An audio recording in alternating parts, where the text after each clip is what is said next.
দেখুন বন্ধুরা, এখন কিন্তু বাজে 11:09, অর্থাৎ 11:10। আমরা কিলোমিটার আপনাদেরকে রিডিং দেখাচ্ছি।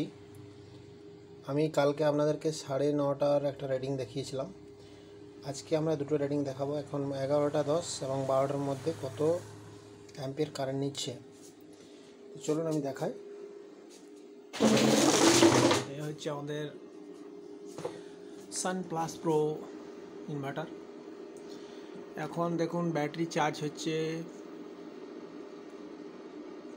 15 অ্যাম্পিয়ার চার্জ হচ্ছে, এবং সোলার থেকে অ্যাম্পিয়ার কত নিচ্ছে দেখুন 7.2 বা 7.5 ওই রকমই। দেখুন ওর থেকে কিন্তু বেশি নিচ্ছে না, 6.9 কমে যাচ্ছে কিন্তু বাড়ছে না। এটার কারণ আমি আপনাদেরকে কি করে বোঝাবো আমি বলে দিচ্ছি আপনাকে।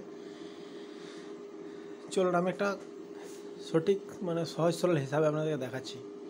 দেখুন এই রিডিংটা 12টার সময় কিন্তু এতটাই দেখাবে, এর থেকে কম দেখাবে অ্যাম্পিয়ার, কিন্তু বেশি দেখাবে না। কিন্তু সূর্যের তাপ কিন্তু বাড়ছে, কমছে না। 9:30টায় যে তাপ ছিল সেই তাপ কিন্তু 12টায় অনেকটা বেড়েছে, তবুও কিন্তু অ্যাম্পিয়ার বাড়ছে না। এর মুখ্য কারণ আপনাদেরকে আমি বলে দিচ্ছি। দেখুন আমাদের যে সোলার সানপ্লাস ইনভার্টার আছে, সেটার মেন ফাংশন হচ্ছে দেখুন 8 × 4.3 অ্যাম্প। এটা ম্যাক্সিমাম আমার ক্যালকুলেশন হিসাবে, এবার প্র্যাকটিক্যালি কত আমি জানি না। তো 8 × 4.3 volt 8 ampere, 4.3 volt into 8 ampere, 340 থেকে 350 অ্যাম্পিয়ার পর্যন্ত আমি ধরে নিচ্ছি। 350 ওয়াট, এটা হচ্ছে ম্যাক্সিমাম ক্যাপাসিটি কনজিউম। সোলার থেকে যদি 500 ওয়াটও কারেন্ট আসে, তাও কিন্তু 350 ওয়াটের বেশিও নেবে না। তাই আমাদেরকে সবসময় 8 অ্যাম্পিয়ার শো করবে। যে সমস্ত প্যানেলের VOC 50 ভোল্ট, তাতে মোটামুটি 45 ভোল্ট পিক টাইমে 12টার সময় পাওয়া যায়। তো আমরা যদি 350কে 45 দিয়ে ভাগ করি, দেখুন 350 ভাজিত 45 ভোল্ট, তাহলে আমরা কত অ্যাম্পিয়ার পাচ্ছি? 7.7 অ্যাম্পিয়ার। এই VOCটা যদি আরও বেড়ে যায় 46 কি 7-এর কাছাকাছি, তখন দেখুন 7.6। তো এইভাবে যখন ভোল্টেজ বেড়ে যায় তখন অ্যাম্পিয়ার কিন্তু কমতে থাকে। দেখুন অ্যাম্পিয়ার কমছে। আবার আমি যদি এখানে ভোল্টেজ বাড়াই, দেখুন 49 ভোল্ট করি, দেখুন আরও কমে যাবে অ্যাম্পিয়ার, 7.1 অ্যাম্পিয়ার। আবার যদি VOC ধরুন সকাল দিকে যে VOCটা থাকে 40 থেকে 43, তো 40 VOC থাকে। তো 40 VOCতে আপনাদেরকে দেখাচ্ছি আমি 40 VOC অ্যাম্পিয়ার, দেখুন 8.75 অ্যাম্পিয়ার। তো এইভাবে যখন VOC কম থাকে তখন অ্যাম্পিয়ার বেশি নেয়, আর যখন VOC বেশি থাকে তখন অ্যাম্পিয়ার কম নেয়। এইভাবে কিন্তু এই ইনভার্টার কাজ করছে। তো এর ম্যাক্সিমাম কনজিউম ক্যাপাসিটি হচ্ছে আমাদের কত? 350 ওয়াট।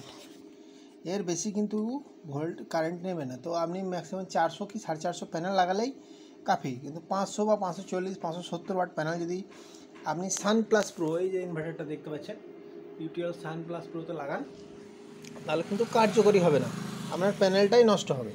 অতিরিক্ত প্যানেল লাগিয়ে আপনার বাড়তি খরচা, কিন্তু কোনো কাজ হবে না। তো 350 পর্যন্ত নেবে। তো আইডিয়াল ধরা যায় 400 থেকে 450 ওয়াট পর্যন্ত আপনি প্যানেল লাগাতে পারেন। আর একটা কথা, এখানে আপনি 350 ওয়াট ইনভার্টারকে দিচ্ছেন, কিন্তু ইনভার্টার আউটপুটে ম্যাক্সিমাম 22 অ্যাম্পিয়ার আমি দেখেছি, ম্যাক্সিমাম 22 অ্যাম্পিয়ার আউটপুট দিচ্ছে। তো 22 × 14 ভোল্ট, তো 300 ওয়াট কি 310 ওয়াট পর্যন্ত আপনি জেনারেশন পাবেন। এখানে যদি আপনি 200 ওয়াট লোড চালান, তাহলে 100 ওয়াট আপনার ব্যাটারি চার্জ হবে। সেক্ষেত্রে আপনার ব্যাটারি ফুল হওয়ার সম্ভাবনা কিন্তু সারাদিনে কম। একটা 150 অ্যাম্পিয়ারের ব্যাটারি, দেখুন একটা 150 অ্যাম্পিয়ারের ব্যাটারি 150 অ্যাম্পিয়ার পার ওয়াট ঘন্টা, 1 ঘন্টায় 150 অ্যাম্পিয়ার কারেন্ট দিতে পারবে। সেই হিসাবে যদি আমি ধরি তাহলে ওয়াট কত হচ্ছে, 12 গুণা 150, মানে 1800 ওয়াট 1 ঘন্টা চলবে। ঘন্টায় 1800 ওয়াট কারেন্ট প্রডিউস করছে। তাহলে আপনি 1800 ওয়াট আপনি যদি 100 ওয়াটে চার্জ করেন, বুঝতে পারছেন, ঘন্টায় 100 ওয়াট আপনি চার্জ করেন, তাহলে আপনার কত লাগবে? ঘন্টায় 100 ওয়াট যদি চার্জ হয়, আপনার ঘন্টায় 100 ওয়াটে চার্জ দিলে আপনার ক ঘন্টা লাগবে মনে করুন? তাহলে 1800 ঘন্টা আপনাকে, মানে 18 ঘন্টা আপনাকে লেগে যাবে 1800 ওয়াট চার্জ করার জন্য। 18 ঘন্টা তো ব্যাটারি ফুল হবে না। সেক্ষেত্রে আমাদেরকে 300 ওয়াটে যদি আমরা চার্জ করি, সেক্ষেত্রে কিন্তু 3 6 18, তো 6 ঘন্টায় ব্যাটারি ফুল হয়ে যাবে। তবে মোটামুটি ক্যালকুলেশনে যা বোঝা গেল, আমাদের সানপ্লাস প্রো এই যে ইনভার্টার, এই ইনভার্টারের ক্ষেত্রে আপনি কোনো ছোট অফিস বা বাড়ির ওই ম্যাক্সিমাম 100-200 ওয়াট পর্যন্ত, যদি কোনো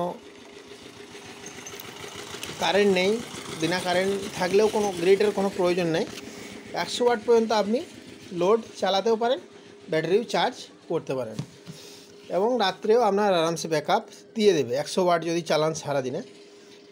100 ওয়াটের বেশি হলে কিন্তু আপনাকে গ্রিডের দরকার পড়বে। তো আমার ক্ষেত্রে ইনভার্টারে আপনি দেখতে পাচ্ছেন, দেখুন আমার ক্ষেত্রে ইনভার্টারে আমি একটি স্মার্ট প্লাগ লাগিয়েছি। তো আমার 3টে থেকে 7টা পর্যন্ত কারেন্ট দেওয়া থাকে ইনভার্টারে, আর মানে বিকাল 3টে থেকে রাত 7টা পর্যন্ত। তো 4 ঘন্টা কারেন্টে চলে, বাকি সারা দিন রাত আমার সোলারে চলে। আমার ম্যাক্সিমাম বাড়ির লোড রাত্রের দিকে থাকে আপনার ওই খুব জোর 100 ওয়াট। এখন শীতের দিন তো ফ্যান চলে না, আর রাত্রের দিকে 100 ওয়াট থাকে, আর দিনের বেলায় আমার ওই রকমই থাকে 100 থেকে 150 ওয়াট।